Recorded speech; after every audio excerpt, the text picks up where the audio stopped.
Bien, entonces complementando a lo que habíamos visto en una sesión pasada respecto a la seguridad en las aplicaciones, necesariamente hay que tocar lo que es la base de datos, ¿no? Porque acá se encuentra almacenada la información que necesariamente es consultada, ¿no?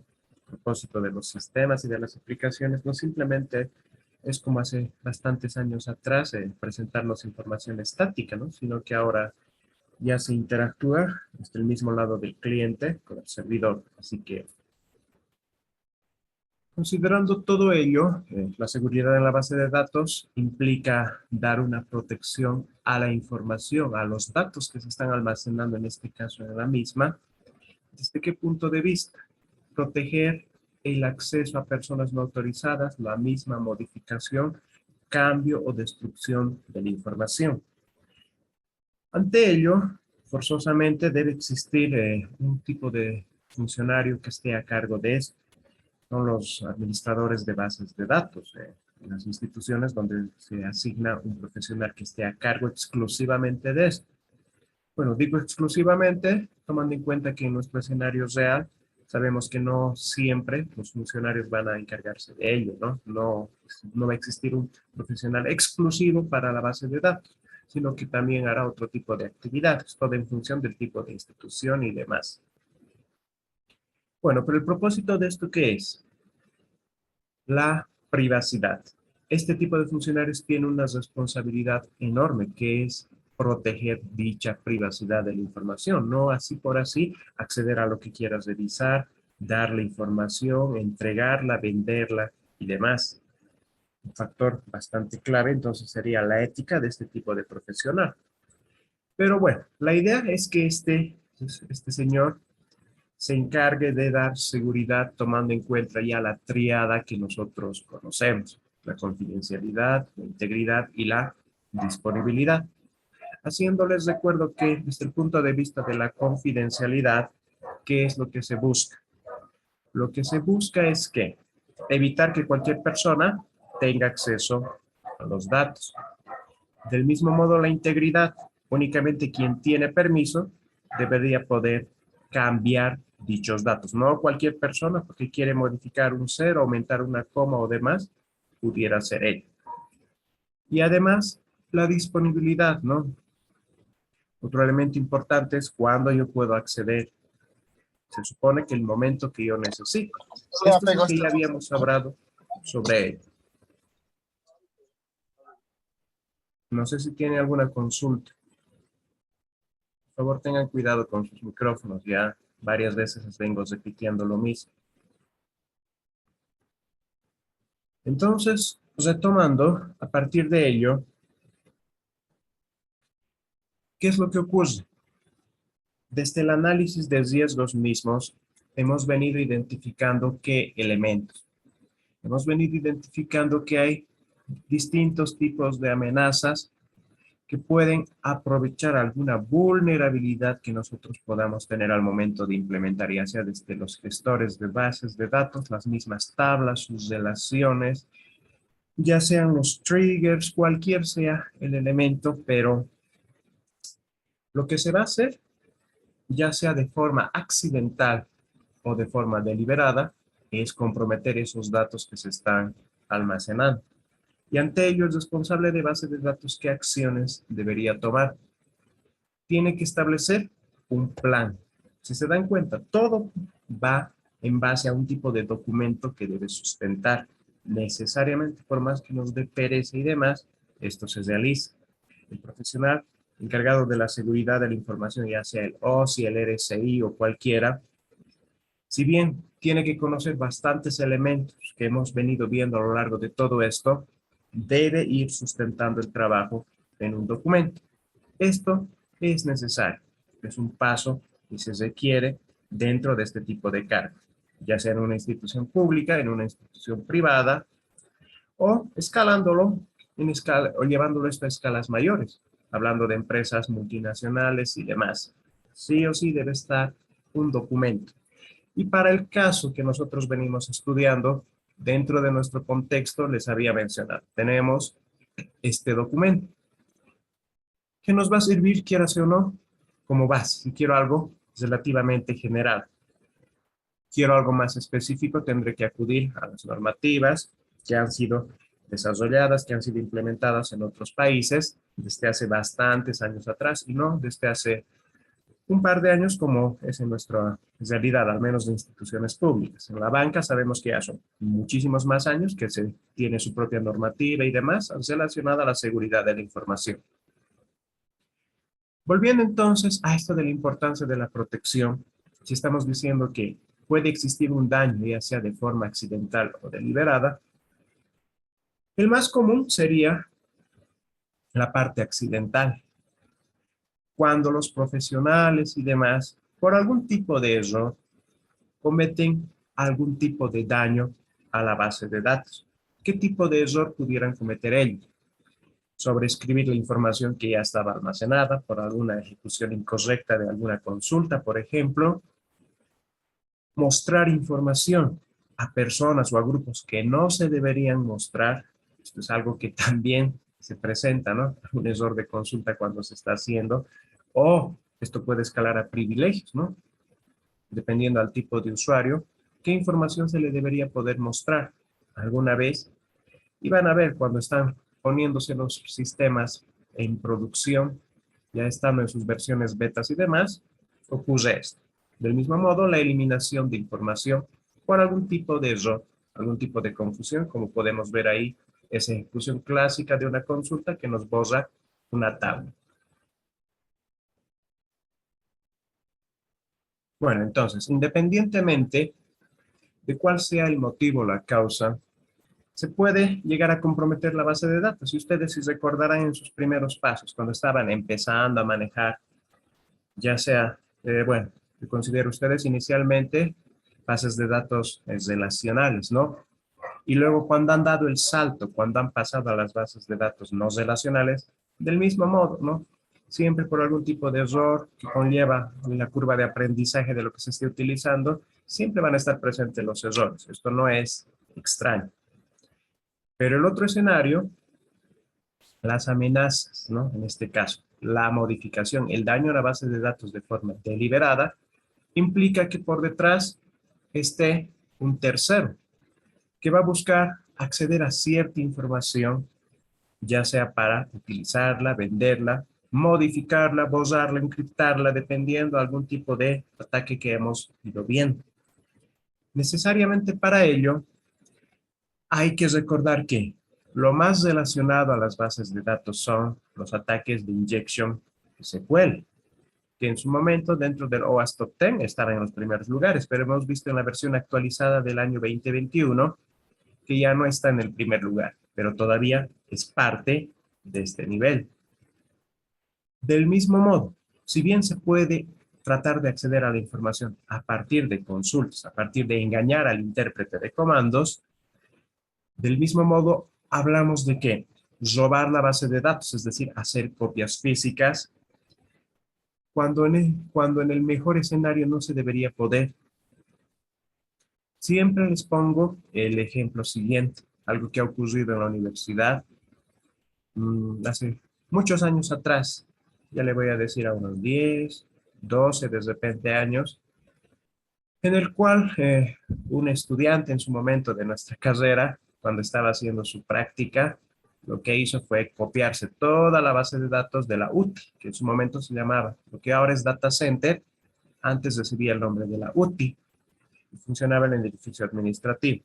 Pero bueno, lo que hizo fue copiarse toda la base de datos y eso se hizo de dominio popular, nos enteramos. Obviamente no voy a dar el nombre, tal sitio se había robado, desconozco si le han dado algún tipo de sanción y demás, pero si se hablaba es que le han pescado, ¿no? Que se ha copiado.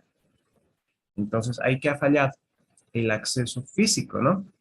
De repente, a partir de una memoria USB, quizás a partir de una conexión de red desde la misma oficina, pero son aspectos que se deberían ir controlando. Ahora, si se le ha dado el acceso a la base de datos para que haga algún tipo de modulito y demás, la base de datos como tal, la que está en producción, no debería, ¿no? Se debería haber habilitado quizás una base de datos de prueba que esté en otro equipo. Bueno, aspectos, consejos, tips de seguridad únicamente. Y El otro escenario sería la elevación de privilegios a partir de algún módulo de alguno de nuestros sistemas que se puede comprometer, ir escalando, ¿no? Esto es algo posible a partir de herramientas que les voy a presentar al final, con el cual vamos yendo descubriendo la base de datos, tablas, nombres, campos, y con esa información se puede ir escalando. Pero este slide nos habla de que, si bien el anterior nos decía es por algún tipo de error en el manejo, acá se busca deliberadamente vulnerar una base de datos. ¿Y por qué tanto estamos recalcando esto? Ya hemos venido hablando de seguridad en sistemas operativos, en aplicaciones, en redes. Todos ellos nos llevan a un escenario común. ¿Cuál es? Si bien yo voy a querer, como un ciberdelincuente, dejar sin servicio a una institución, molestar con la red, hacer que el sistema operativo se reinicie, cualquiera sea el escenario, en el fondo lo que se busca, ¿qué es? Son los datos, es la información que está almacenada, ¿no?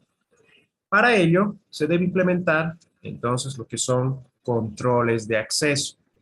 Y estos controles de acceso que van a garantizar la protección de esta triada que venimos explicando, deben estar definidos para poder ir en un principio, si lo vemos a nivel lógico, determinar hasta qué niveles puede interactuar un usuario con la base de datos, con ciertas tablas, con ciertos campos. Para ello, ¿qué definimos en nuestros sistemas? Algo obligatorio que les van a pedir, ya sea en su trabajo dirigido o ya sea en su proyecto de grado. ¿Dónde están los roles? Este usuario, ¿a qué módulos puede acceder?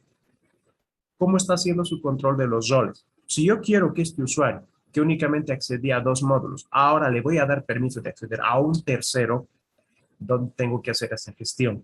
Es a partir precisamente de esta interacción de este sistema con la base de datos mediante estos campos que vamos a habilitar, que son los roles. Entonces, un poco ya les vengo anticipando, ¿no? Elementos que necesariamente ustedes tienen que ir incorporando. ¿Qué más? El control de acceso. Para este control de acceso, lo que se debe ir viendo es la parte física, como ya les mencionaba el caso anterior. ¿Hasta qué lugares yo puedo ingresar? ¿Puedo tener el acceso libremente para poder introducir una memoria USB? O revisar desde el mismo servidor ejecutando algún tipo de comando. Estos controles deben estar implementados y deben estar aprobados a nivel de políticas de seguridad. Recuerden, esa es la importancia de decir qué se puede y qué no se puede hacer. Ya que si no se realizan estos tipos de controles, bueno, ¿no? Uno va a estar en la libertad de decir, ¿y dónde está la política, el reglamento, la normativa que me dice que no podía hacer esto? En el caso de irse a sanciones, ¿no? Entonces, un administrador de base de datos debe ser capaz de ¿qué? Instalar lo que son los sistemas.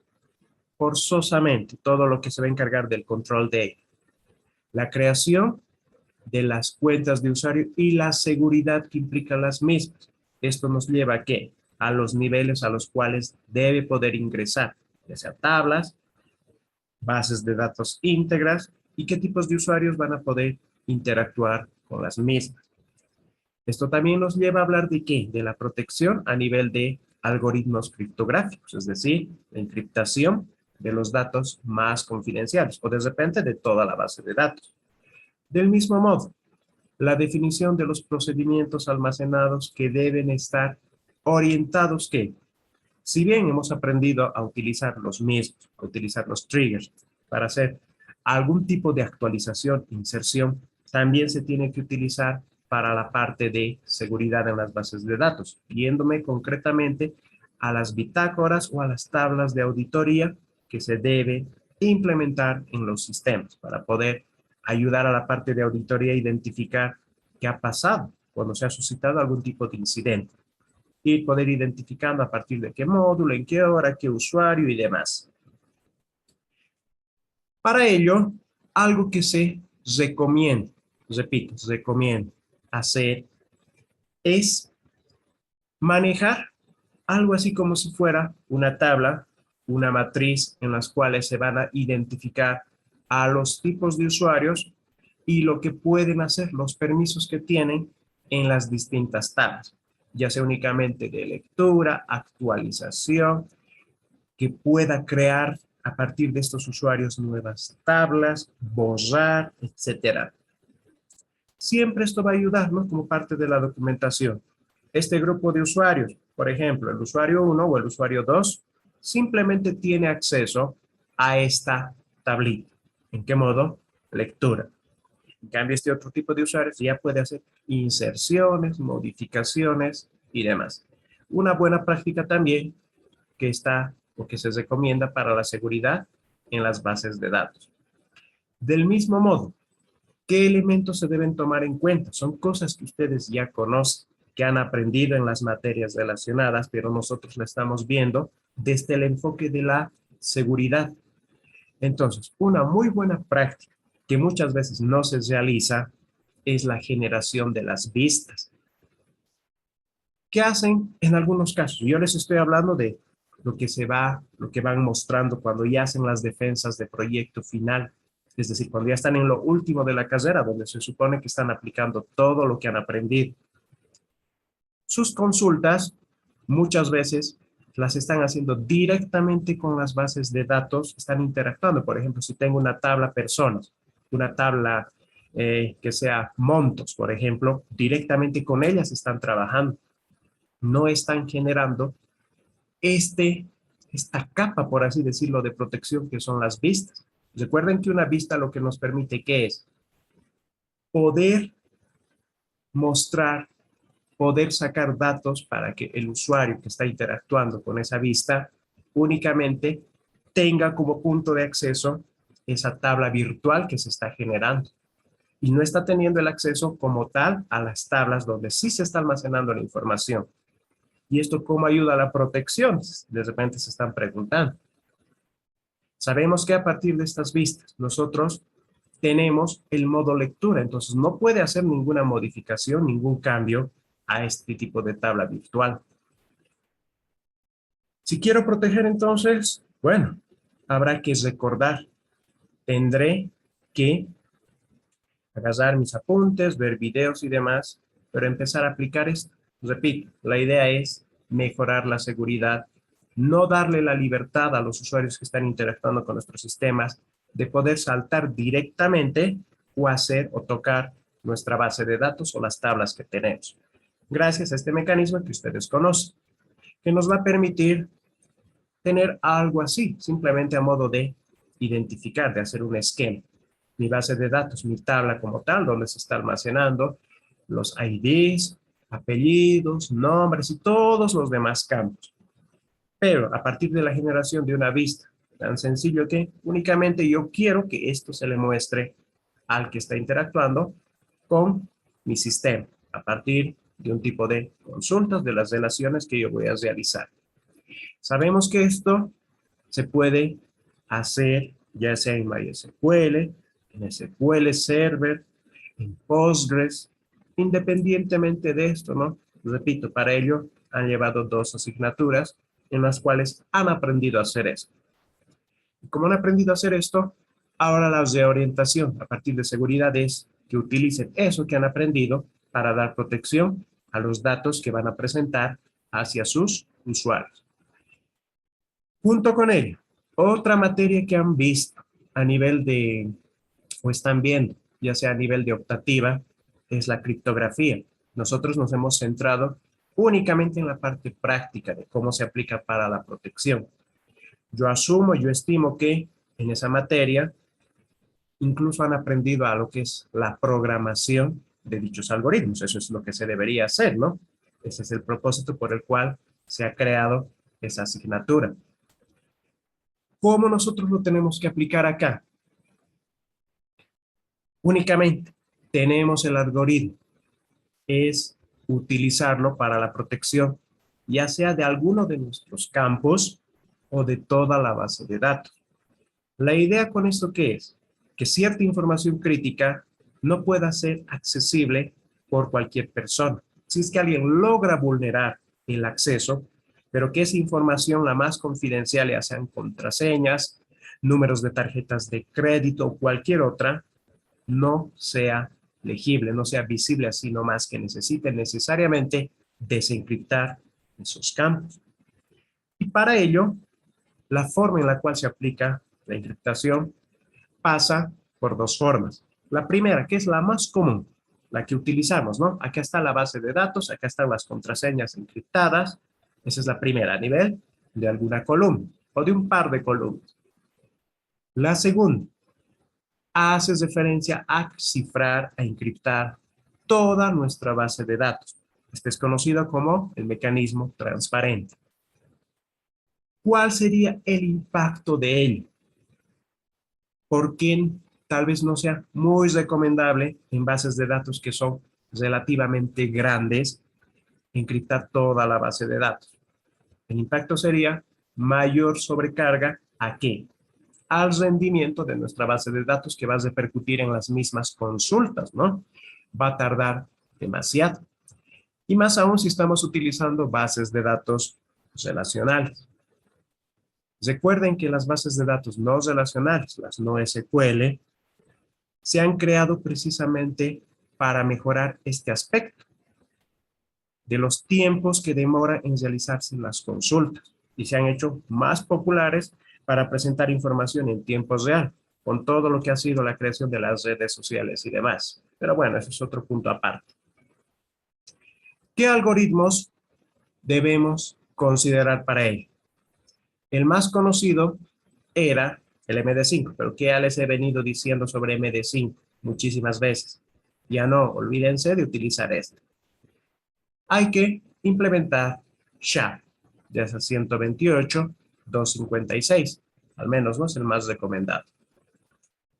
Otro tipo de recomendación que, bueno, yo espero que en un escenario de producción no les pase, ¿no? ¿Qué pasa con la recuperación de contraseñas? ¿Qué pasa si el responsable de seguridad o el responsable de la base de datos, olvídense del responsable de seguridad, la persona que estaba a cargo de la base de datos, por cualquier tipo de factor, ya sea enfermedad, fallecimiento, despido o lo que sea, únicamente él conocía estas contraseñas de recuperación para poder liberar lo que se está encriptando? ¿Qué vamos a hacer si no tenemos acceso a eso? O un poco más sencillo, no tan crítico como esto. Las mismas medidas de recuperación de contraseñas que se utilizan en los sistemas de un usuario, cualquier un usuario normal. Esto va a depender de qué, de la política y demás. Sabemos que hay sistemas que nos van a permitir, a partir de ingresar cierto código que me va a llegar mediante mensaje o si me va a llegar a mi correo electrónico, yo voy a poder recuperar. O si el responsable de crear ese sistema no lo ve necesario y prefiere hacer una recuperación manual, ya depende de su política de él, pero debe existir algún mecanismo, ya sea del lado del cliente o yéndome más al lado del servidor. Cuando tengo estos algoritmos que están protegiendo, por ejemplo, toda la base de datos, necesito una contraseña para que se desencripte. Pero si no tenemos esa contraseña porque se fue, el funcionario le han despedido y no ha querido dar, ahí estaríamos en un problema. Algo que estoy utilizando para proteger se estaría dando la vuelta yendo en mi contra, ¿verdad? Otro elemento que hay que tomar en cuenta. A nivel de las bitácoras estamos hablando de qué? De los registros de seguridad o de los logs que me va generando las bases de datos. Estos tipos de logs, ¿qué propósito tienen? Además de mostrar mi información así bastante desagradable a la vista, ¿no?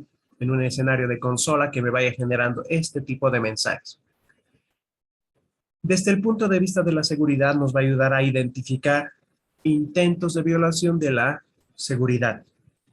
Si es que alguna vez lo han revisado, cuando han instalado en materias o lo están haciendo de repente ahora, ¿no? En seminario de sistemas, o lo han hecho en configuración de servidores. ¿Qué pasa si es que empezamos a visualizar los logs? Me va a ir mostrando ciertos tipos de actividades que se están realizando. Por ejemplo, desde lo que es la conexión. ¿Qué usuario, en qué hora se ha conectado a mi base de datos? Cuando está existiendo algún tipo de error, ¿dónde, en qué línea se está suscitando? Me va a ir generando todos esos tipos de mensajes. Del mismo modo, intentos fallidos de autenticación que pueden ser locales o pueden estar viniendo de IPs remotas. Todo eso es necesario que esté habilitado. Si bien me va a ir generando información, va a ir creciendo el espacio de almacenamiento que quizás yo he contratado en mi VPS, pero es fundamental para encontrar este tipo de intentos de violación. Si no lo tengo habilitado, si yo he decidido voluntariamente ya no necesito esto, lo deshabilito o me creo un script que me haga un borrado periódicamente de esta información. Cuando se dé algún tipo de atentado, algún tipo de incidente, ¿qué pasa? ¿De dónde voy a sacar la información para hacer la verificación de lo mismo? Los logs es algo que no se debería borrar. Incluso creo que se los he planteado. No recuerdo si ha sido en el primer parcial, cuando hemos visto el análisis de riesgo. Las pistas de auditoría. Ya les he venido mencionando y no voy a redundar en esto. En los sistemas que vayan a crear hoy en día, los sistemas que deban implementar, debería ser un requerimiento obligatorio desde el punto de vista de la seguridad que les vaya registrando ciertos tipos de acciones. Por ejemplo, el usuario tanto, que por ejemplo puede ser un médico en un sistema, ha borrado parte del historial de un paciente. Eso debería quedar registrado. O el docente X, cuando ya estaba acabando el semestre, ha cambiado la nota de un grupo de estudiantes. Eso debería quedar también registrado. ¿Por qué está haciendo un cambio al finalizar? ¿Por qué ha borrado parte del historial? Esa información entonces tiene que quedar registrada en la base de datos. ¿Qué usuario se ha conectado? ¿Desde qué IP? ¿A qué hora? ¿Por qué módulo se ha movido? ¿Qué cosa ha descargado? ¿Qué cosa ha subido? Lo mismo que nos presenta, lo que nos da la facilidad, por ejemplo, la plataforma que es Moodle, todo queda registrado.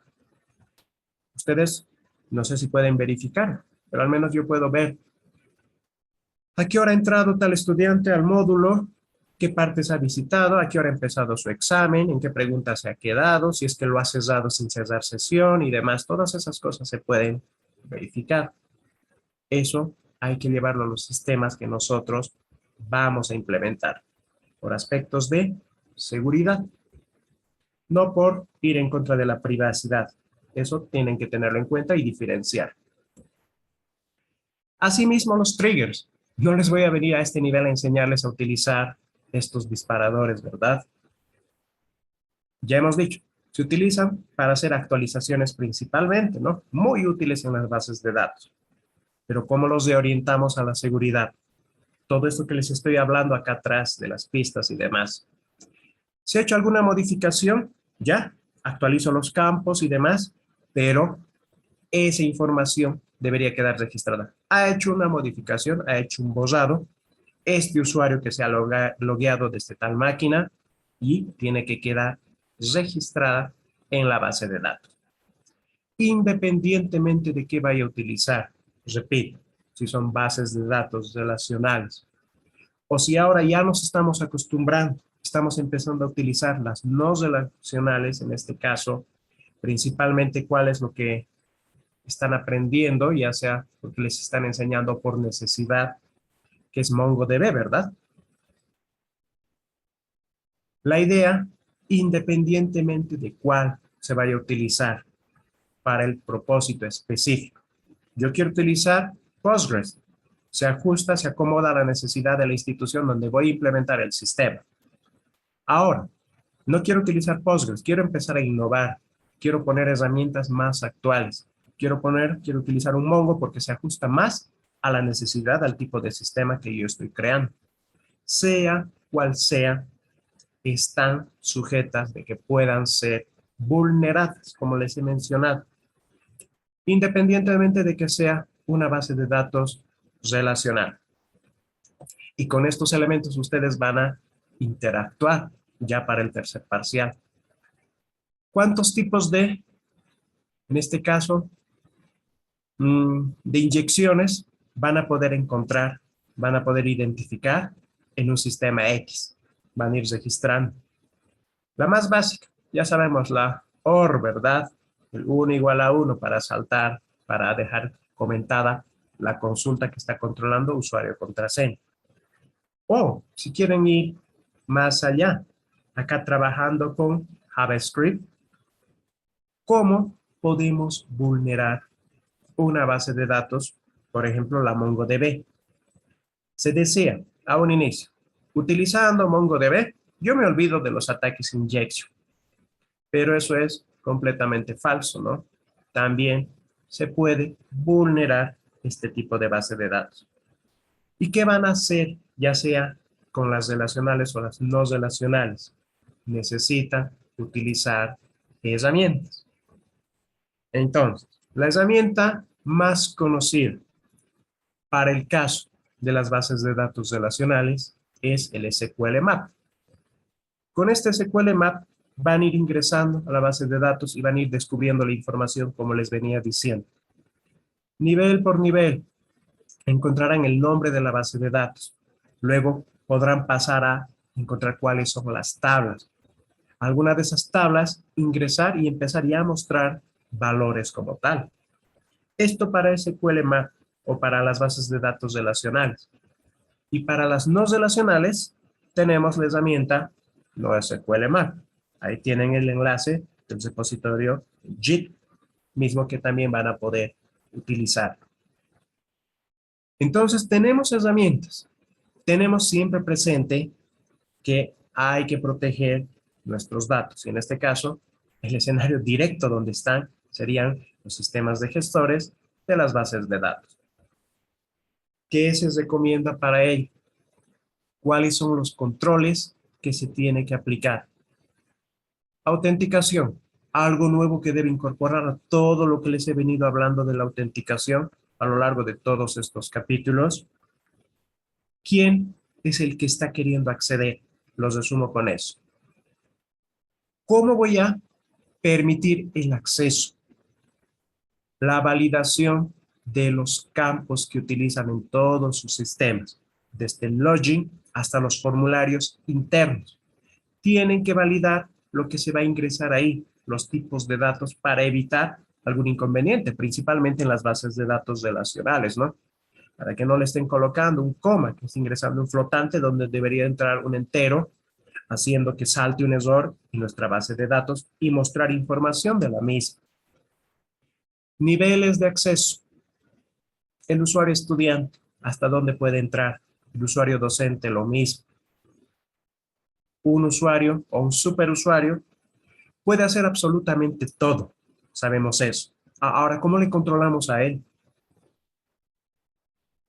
Debe estar la bitácora, los logs, las tablas de auditoría, para evitar que un superusuario haga lo que le dé la gana y no haya forma de probar. Se dice que este es el funcionario que tiene más poder, el que está a cargo de la base de datos, porque prácticamente tiene acceso a toda la información que se está almacenando, y si no se aplican los controles, puede hacer hasta cambios, modificaciones. ¿Cuántos ejemplos hemos escuchado a nivel del país nomás? Del Banco Unión, ¿qué ha ocurrido, no? ¿Cuántos funcionarios ya detenidos por tantos años? ¿Cuánto dinero han robado y demás?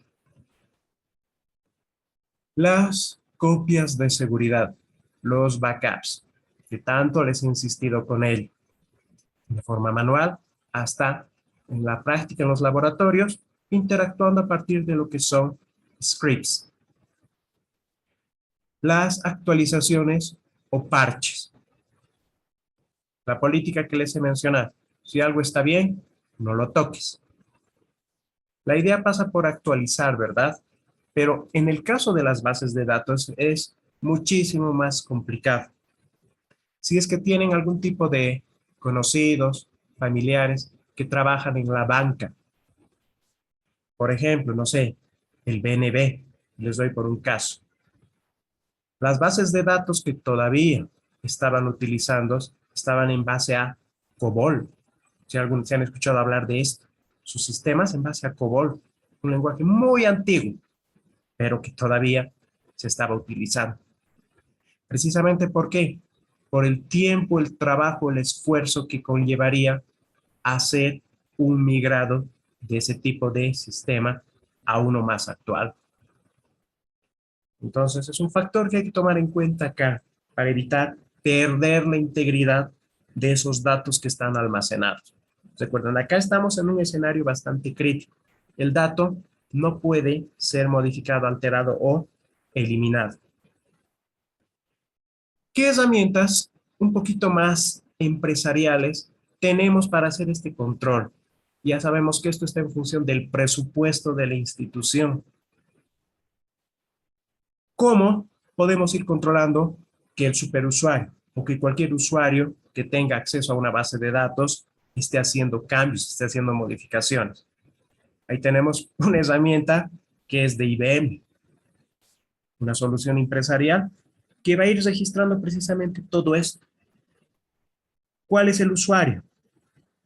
¿A qué base de datos? ¿Desde qué cliente? ¿A qué servidor? ¿En qué horario? ¿Y qué cosa ha cambiado? Eso va a ir generando. De tal forma que todo el proceso es prácticamente transparente y evitar algún tipo de susceptibilidades de que están haciendo modificaciones no autorizadas. Tenemos entonces este tipo de herramientas también que se pueden utilizar. Y dando el paso final, ya entrando a la parte de auditoría, también, y yo me imagino que en la asignatura también les han presentado algún tipo de herramientas, acá simplemente algunas, que son estas CATs. ¿Se han escuchado en algún momento hablar de ellas? Hace referencia a qué? A las técnicas de auditorías asistidas por algún tipo de herramienta computarizada. Ahí estamos viendo el AIDIA, el SAS, que nos permiten manejar la información en este escenario cuando tengo que hacer una auditoría a las bitácoras o a los logs. Verlo en un escenario más amigable, más entendible para el profesional que está a cargo de esta labor. De esta manera, entonces, yo les estaría presentando los elementos, las buenas prácticas de seguridad que hay que ir aplicando. Ahora, cada uno de ustedes, con el conocimiento que tiene que llevarlo a la práctica. No sé si hasta acá hay alguna consulta.